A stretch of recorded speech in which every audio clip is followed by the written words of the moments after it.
Komplotan pencuri beraksi di Rumah Sakit Umum Daerah Penyambungan Sumatera Utara. Pelaku memanfaatkan kelengahan petugas keamanan pada malam hari dan mengambil barang-barang berharga milik pasien rumah sakit.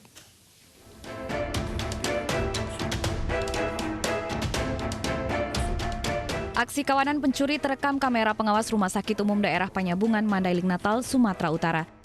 Anggota komplotan pencuri masing-masing memiliki tugas, mulai dari mengawasi lingkungan sekitar hingga masuk ke ruang perawatan pasien. Pelaku mengintai satu persatu ruang perawatan dan menarget pasien serta keluarganya yang sedang tertidur pulas. Dengan cepat, para pelaku mencuri berbagai barang berharga, mulai dari telepon genggam hingga uang tunai. Komplotan pencuri itu memanfaatkan kelengahan petugas keamanan pada malam hari saat beraksi.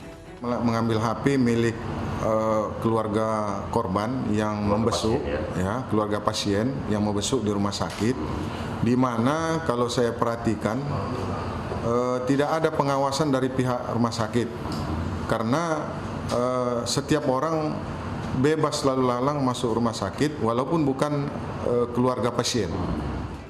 Berbekal rekaman kamera pengawas, polisi telah mengidentifikasi kawanan pencuri tersebut. Selain itu, seluruh korban juga diminta untuk membuat laporan ke pihak berwajib. Dari Mandailing Natal, Sumatera Utara, Ahmad Hussein, iNews melaporkan. Pelarian oknum anggota P2TP2A pelaku pencabulan anak di Lampung Tengah berakhir. Pelaku telah ditahan polisi dan terancam maksimal hukuman mati.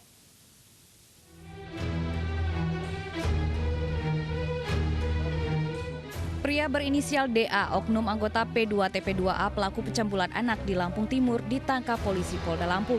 Pelaku ditetapkan tersangka dalam kasus kekerasan seksual yang dilakukan pada anak perempuan berumur 13 tahun. Atas perbuatannya, pelaku terancam maksimal hukuman mati. Kepada polisi, tersangka mengakui seluruh perbuatannya. Datang ke rumah korban tanggal berapa? Masih ingat? Diduganya katanya tanggal 28 Juni. 28 Juni. Kejadiannya di mana? Di rumah korban. Di rumah korban. Di rumah korban di ruang apa? Kalau dugaannya itu di Taman.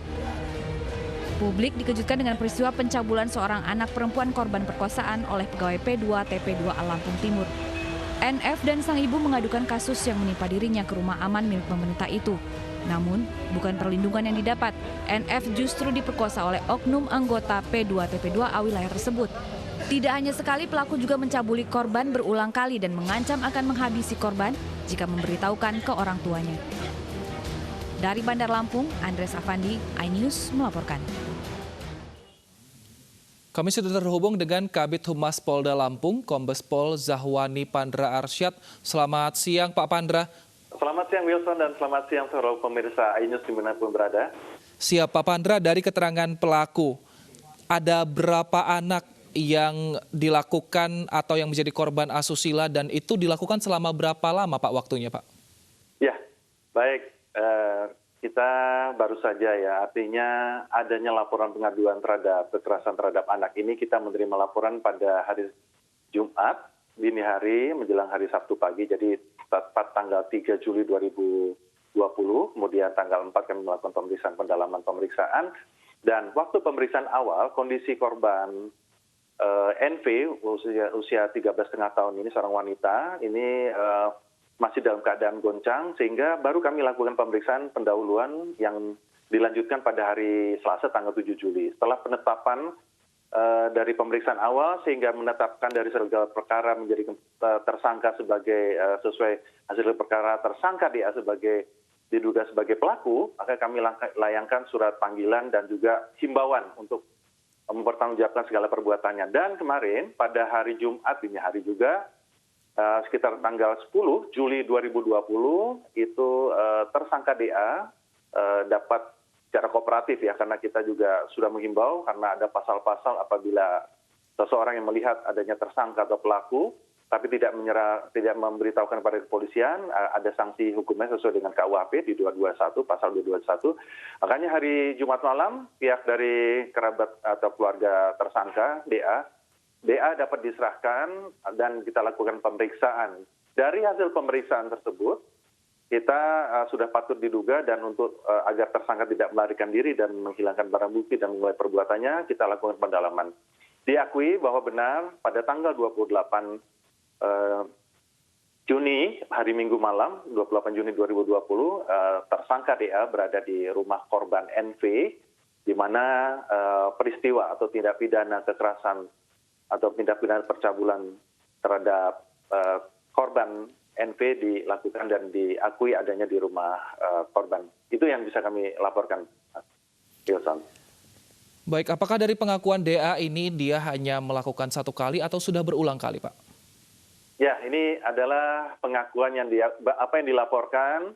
Artinya kita sesuai dengan apa yang dilaporkan oleh pelapor. Karena saksi pelapor waktu melaporkan itu adalah terhadap tersangka DA dan sudah diakui juga oleh DA bahwa dia sudah melakukan lebih dari satu kali yang dilakukan pada malam hari itu di kediaman ataupun di rumah korban NV.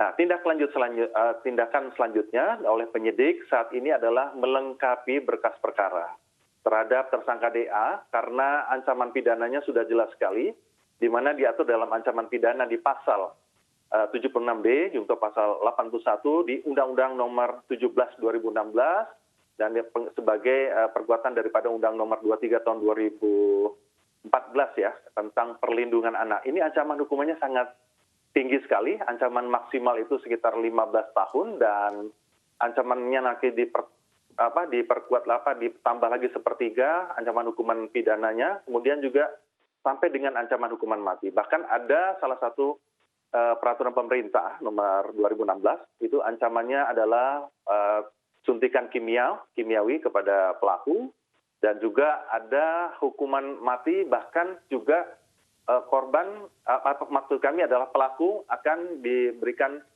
deteksi ya untuk pelaku. Dan yang selanjutnya adalah identitas pelaku ini akan diumumkan atau disampaikan kepada masyarakat.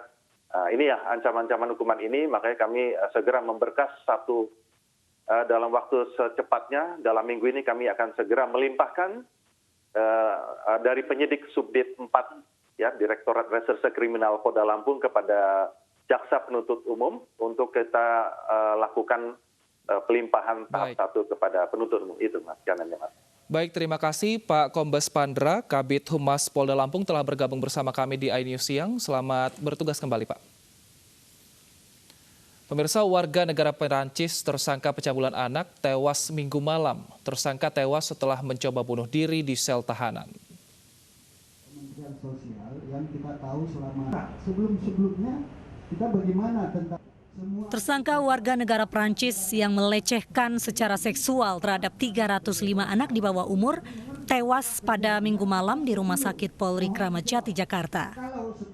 Menurut Kabid Humas Polda Metro Jaya, Kombes Pol Yusri Yunus, tersangka mencoba bunuh diri dengan menggantung diri menggunakan kabel di sel tahanan rutan Polda Metro Jaya. Tersangka ditemukan petugas dalam keadaan lemas dan dibawa ke Rumah Sakit Kramat Jati. ini masalah Pak. Petugas jaga di tahanan ya melakukan patroli pengecekan di masing-masing tahanan, di ruang-ruang tahanan yang ada ya, di masing-masing sel tahanan yang ada, menemukan satu sel yang berisi memang tersangka FAC ini umur 65 tahun dalam kondisi terikat lehernya dengan seutas kabel ya, ada kabel yang terikat tetapi tidak tergantung, berupaya untuk membebankan dengan badan yang berat ini di tembok, berupaya untuk ada percobaan bunuh diri yang dilakukan oleh tersangka FAC. Polisi menangkap FAC alias Franz di sebuah hotel di kawasan Taman Sari, Jakarta Barat Minggu lalu. Tersangka mencabuli ratusan anak di bawah umur dengan menjanjikan korban yang menjadi model. Dari laptop tersangka, polisi menemukan 305 rekaman tindak asusila tersangka terhadap korban yang berbeda-beda. Terkait kematian tersangka, polisi akan berkoordinasi dengan Kedutaan Perancis untuk menindaklanjuti status tersangka usai meninggal. Dari Jakarta, Tim Liputan iNews melaporkan. Pemirsa, sejumlah sekolah menengah pertama di Ogan Komering Ulu, Sumatera Selatan melakukan kegiatan tatap muka bagi siswa baru. Di hari pertama sekolah, SMP Negeri 1 Oku melaksanakan tatap muka guna perkenalan sekolah dan pengarahan sistem belajar daring.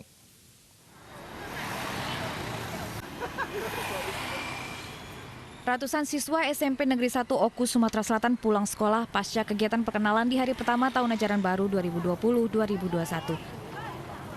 Tatap muka dilakukan guna perkenalan siswa baru dengan wali kelas dan lingkungan sekolah, serta pengarahan sistem belajar daring yang akan dijalankan. Wali kelasnya itu mengatur perangkat kelas, perkenalan bahwa inilah wali kelasnya, kemudian pengarahan tentang bagaimana pembelajaran daring, karena selanjutnya kita pembelajaran daring. Dalam masa pandemi COVID-19, proses belajar mengajar selanjutnya akan kembali dilakukan dari rumah hingga batas waktu yang belum ditentukan. Dari Sumatera Selatan, Widori Agustino, iNews melaporkan. Kementerian Pendidikan dan Kebudayaan telah mengatur pelaksanaan kegiatan belajar mengajar di masa pandemi COVID-19. Hanya wilayah yang berstatus zona hijau yang dapat melaksanakan pembelajaran tatap muka.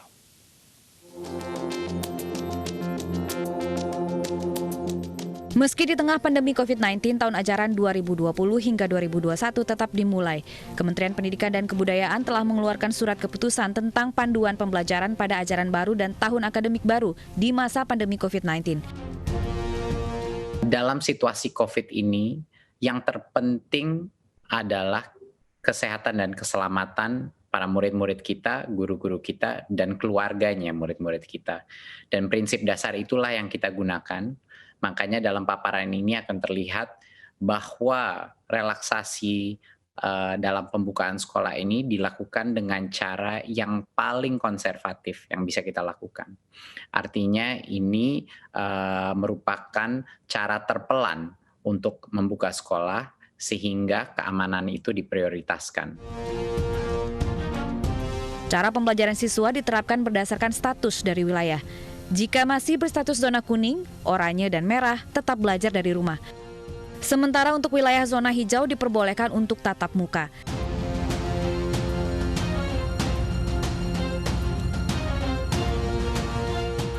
Gugus Tugas Percepatan Penanganan COVID-19 mendata 104 kabupaten atau kota yang tersebar di 22 provinsi telah berstatus zona hijau pada pekan pertama Juli 2020. Itu pun sekolah di zona hijau harus memenuhi protokol kesehatan meliputi sarana sanitasi seperti toilet bersih, tempat cuci tangan, dan disinfeksi.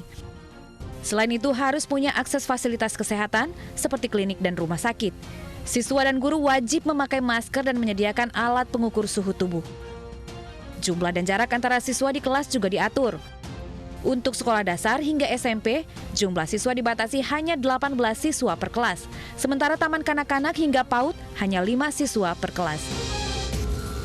Sementara di masa transisi, kantin, olahraga, ekstrakurikuler hingga kegiatan orang tua siswa dilarang dan ditiadakan.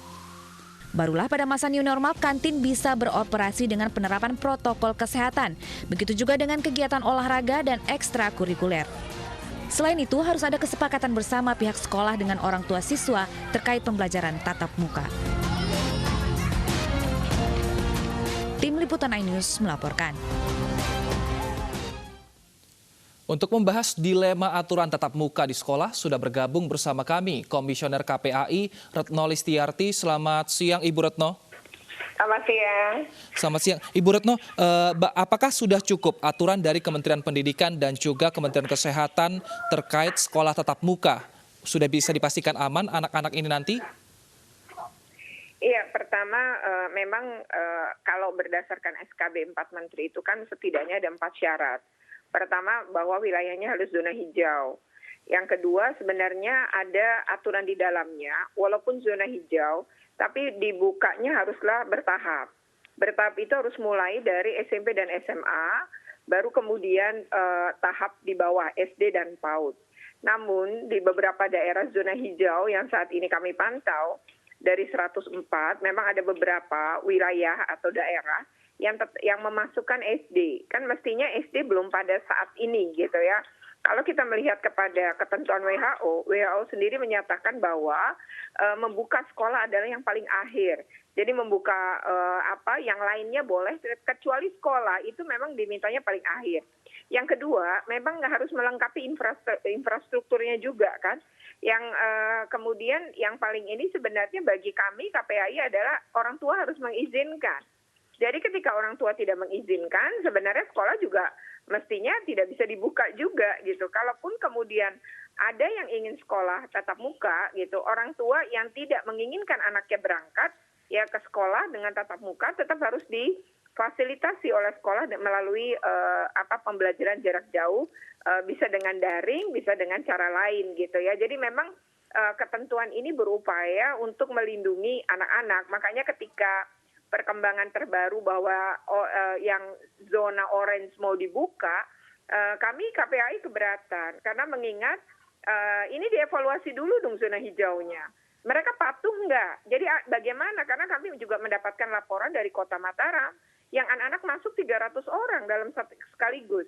Banyak yang tidak menggunakan masker juga. Lah kan berarti ini ada masalah, padahal Mataram juga bukan zona hijau loh. Lalu di beberapa wilayah pun kami mendapatkan laporan bahwa sekolah itu dibuka kemudian. Bahkan ada PAUD yang juga dibuka selain SD. Nah ini kan harus dievaluasi dulu seluruhnya. Baru kemudian berpikir apakah mungkin membuka di wilayah orange. Memang atas permintaan sekolah, katanya atas permintaan orang tua, ya tetap jangan dikabulkan kalau sistem kesehatan Indonesia sendiri belum tentu siap kalau sekolah-sekolah menjadi klaster baru ya dari COVID-19. Baik, nah Ibu, selain KPAI yang keberatan, apakah orang tua juga sudah ada aduan keberatan terkait dibukanya lagi sekolah di tahun ajaran baru ini, Bu? Belum sih, tapi kami melakukan survei kan sebelumnya. Sebelum sekolah dibuka kami melakukan survei. Survei kami adalah menyasar kepada orang tua, kepada siswa, dan kepada guru. Pertanyaan kami di dalam survei itu diantaranya apakah orang tua setuju jika sekolah orang tua, guru maupun anak dibuka pada tanggal 13 Juli 2020, berarti persis tahun ajaran baru kemarin ya, hari Senin kemarin gitu. Nah, waktu survei itu dilakukan sebelum pembukaan sekolah, hasilnya adalah 196.559 orang tua mengisi survei kami. Dari jumlah itu, 66% tidak menyetujui sekolah dibuka. Alasannya adalah mereka meragukan sanitasi sekolah, meragukan infrastruktur, juga meragukan bahwa angka COVID-19 itu kasusnya menurun gitu. Jadi ini kan masih fluktuatif gitu. Jadi bagi mereka itu mengerikan. Nah, mereka tidak setuju 66%. Namun ketika pertanyaan sama kami ajukan kepada anak-anak, hampir 10.000 anak mengisi. Hasilnya mereka mengatakan 63,7% justru setuju sekolah dibuka. Jadi ini antara orang tua dengan anaknya memang berbeda. Lalu bagaimana dengan guru? Guru menjawab 54% setuju, hanya 46 sisanya tidak. Nah, 54% setuju ini berarti sama suaranya dengan anak-anak. Nah, apa kemudian yang membuat mereka setuju? Ternyata yang membuat mereka setuju adalah mereka sudah jenuh memang belajar dari rumah. Yang kedua adalah tidak memiliki perlengkapan daring, tidak memiliki perlengkapan untuk daring, tidak memiliki kuota yang cukup. Jadi banyak problem yang tidak memungkinkan guru dan murid ini kemudian melakukan pembelajaran jarak jauh secara daring. Meskipun menurut KPAI sendiri pembelajaran jarak jauh itu tidak selalu harus daring, namun dengan daring memang bisa dilakukan. Dan daring membuktikan bahwa di survei kami sebelumnya tentang pembelajaran jarak jauh, itu menunjukkan bahwa anak-anak dari keluarga kelas menengah ke atas itu terlayani di pembelajaran jarak jauh dengan secara daring. Namun anak-anak yang menengah ke bawah itu tidak terlayani. Keluarga menengah pun banyak yang kemudian menjadi miskin karena terdampak ekonomi dari COVID-19. Banyak juga orang tua yang kemudian tidak bisa berjualan, kemudian tidak bisa juga mereka di PHK gitu ya dari tempat kerjanya. Ternyata itu juga ditemukan sehingga memang secara ekonomi tidak mampu lagi membeli kuota. Apalagi kalau anaknya lebih dari satu dengan jam belajar yang sama, harus pakai alat yang sama dengan kuota yang harus terisi. Itu mengakibatkan mereka ya lebih memilih beli makanan gitu ya daripada harus beli kuota. Mungkin itu yang mendorong akhirnya ingin tatap muka saja gitu ya. Padahal konsekuensi tatap muka kan ini sangat berat. Tapi kalau anak naik angkot, sekolahnya steril, angkotnya enggak, bagaimana gitu ya. Jadi memang banyak banyak resiko ya bagi anak-anak kalau sekolah itu dibuka. Baik Ibu, terima kasih atas informasinya dan kami juga tunggu bagaimana nanti rekomendasi KPAI kepada pemerintah daerah yang ternyata masih melanggar protokol kesehatan di sekolah. Terima kasih Ibu Retno Lestiarti telah bergabung bersama kami di iNews Siang.